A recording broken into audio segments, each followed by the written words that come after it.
धर्म एक ऐसा शब्द जो केवल भारतीय उपमहाद्वीप में सही तरीके से बोला और समझा जा सकता है।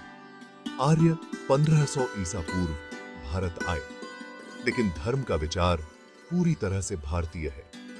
धर्म का ध्ये ध्वनि अनूठा है, जिसे केवल इस क्षेत्र के लोग सही तरीके से उच्चारित कर सकते हैं।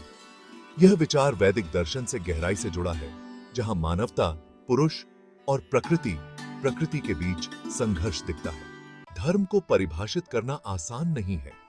इसे धार्मिकता या नैतिकता के रूप में अनुवाद करना पश्चिमी जीवन दृष्टिकोण का प्रतिबिंब है, जो एक जीवन काल पर आधारित है। धर्म पुनर्जन्म और कर्म के चक्र से गहराई से जुड़ा हुआ है।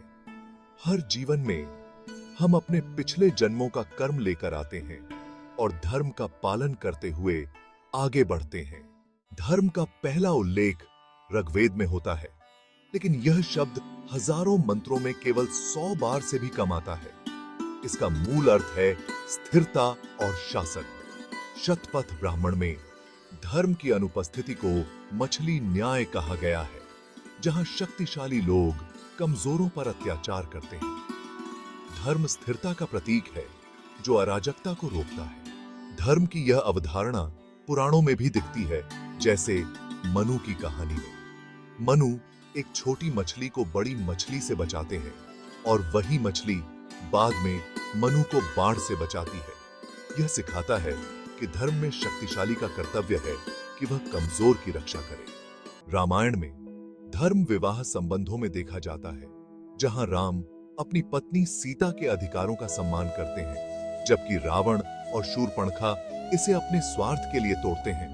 महाभारत में धर्म और जटिल हो जाता है। कौन सत्ता का उत्तराधिकारी होना चाहिए? सबसे बड़ा, सबसे शक्तिशाली या सबसे धर्मी? आज के समय में धर्म नियमों का अंधानुकरण नहीं है। यह वास्तव में कमजोरों की देखभाल के बारे में है। यह किसी नीतिकर्ता या अर्थशास्त्री से मापा नहीं जा सकता, क्योंकि यह दिव्यता से जुड़ा एक निराकार विचार है। वास्तव में धर्म को समझने के लिए हमें नीतियों और कानूनों से परे जाकर मानवता के सार में गहराई से उतरना होगा।